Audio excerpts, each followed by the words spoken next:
Shalom saudara-saudara yang dikasihi oleh Tuhan. Orang percaya dipanggil untuk menjadi berkat di dalam kehidupan ini. Dan ketika kita menjadi berkat bagi orang lain, tahukah saudara bahwa kita sedang memberikan pengaruh di dalam kehidupan ini?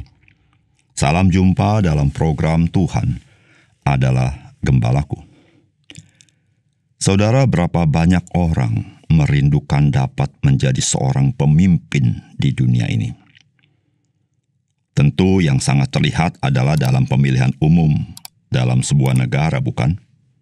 Di mana pertarungan menghabiskan uang, menghabiskan energi itu terjadi agar ia bisa menjadi pemimpin negara tersebut. Alkitab menyatakan bahwa Tuhan yang mengangkat, Tuhan juga yang menurunkan seorang penguasa. Hal ini memberitahukan bahwa meskipun kepemimpinan negara secara umum tidak mengaitkannya dengan Tuhan, namun Tuhan berdaulat dan Tuhan bekerja, karena Dia Tuhan atas sejarah dan Tuhan atas masa depan dunia ini. Bagaimana dengan orang percaya? Saudara, orang percaya disebut oleh Tuhan Yesus sebagai garam dan terang dunia, sebagai saksi Kristus. Gereja adalah pelita di dalam dunia ini. Apakah arti semuanya itu? Memberikan pengaruh bagi dunia ini, untuk mengarahkan dunia ini kepada Kristus, itulah panggilan kita. Sehingga semua orang percaya dalam kadar masing-masing dipakai Tuhan menjadi pemimpin rohani. Saudara, mari kita membaca Ulangan pasal 32, ayat 48 sampai dengan 52.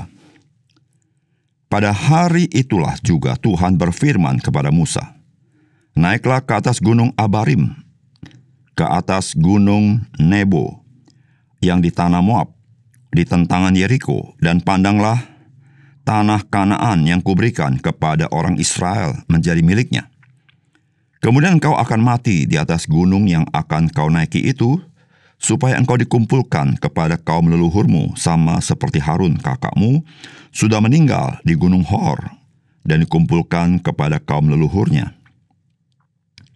Oleh sebab kamu telah berubah setia terhadap aku di tengah-tengah orang Israel, dekat mata air Meriba di Kades di padang gurun Sin.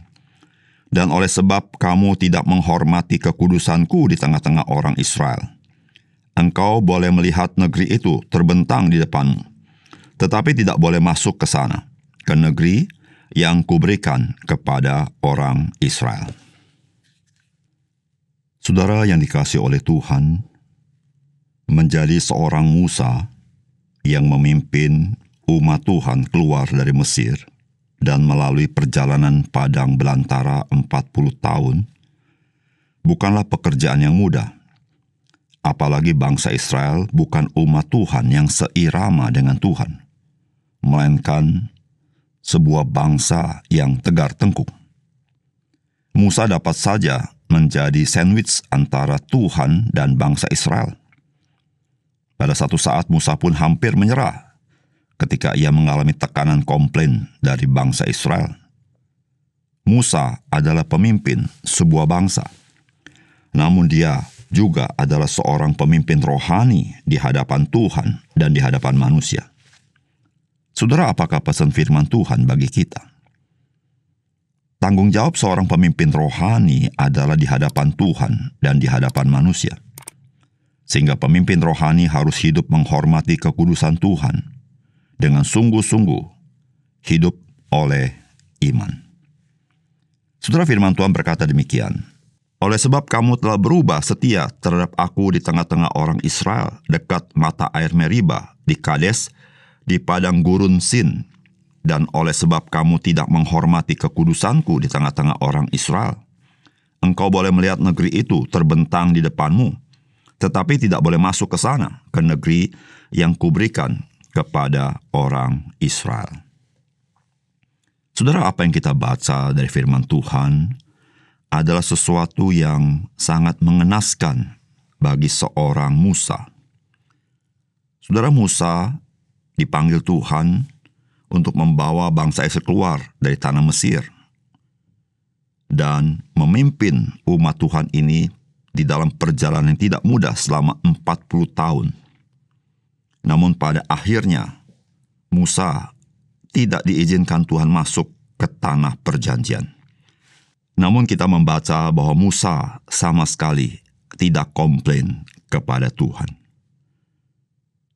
Musa tidak dapat masuk ke tanah perjanjian karena dalam satu peristiwa Musa menjadi marah kepada umat Tuhan sehingga dia melakukan sesuatu yang diperintahkan Tuhan dengan berkelebihan. Sehingga Tuhan menganggap Musa tidak menghormati kekudusan Tuhan. Saudara yang dikasihi oleh Tuhan, menjadi seorang Musa tidaklah mudah. Karena bagaimanapun Musa adalah seorang manusia biasa. Dan ketika dia menghadapi tekanan demi tekanan, ada kemungkinan dia tidak sanggup menahannya. Saudara, bagaimana kita sebagai orang percaya yang dipanggil Tuhan menjadi garam dan terang dunia, yang dipanggil Tuhan untuk menjadi saksi Kristus di tengah dunia ini? Saudara, kita hampir sama dengan Musa. Kita harus melakukan semuanya itu di hadapan Tuhan dan di hadapan manusia. Dan ketika kita melakukannya, kita tidak lepas daripada situasi dan kondisi yang ada kalanya tidak mudah. Tekanan demi tekanan, pergumulan demi pergumulan, sehingga meskipun kita tahu bahwa kita adalah garam dan terang dunia, namun kita mempunyai keniscayaan. Kita menjadi seorang pemimpin rohani, seorang saksi Kristus yang gagal menghormati kekudusan Tuhan dengan sungguh-sungguh hidup oleh iman. Dan seringkali juga kita bisa mengandalkan kekuatan diri kita sendiri, sehingga sikap dan perbuatan kita tidak selaras dengan panggilan Tuhan.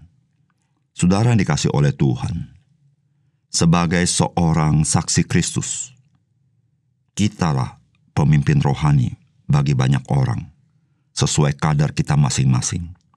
Namun satu hal yang penting kita hayati, bahwa panggilan yang Tuhan berikan kepada kita ini tidak dapat kita lalui dengan kekuatan kita.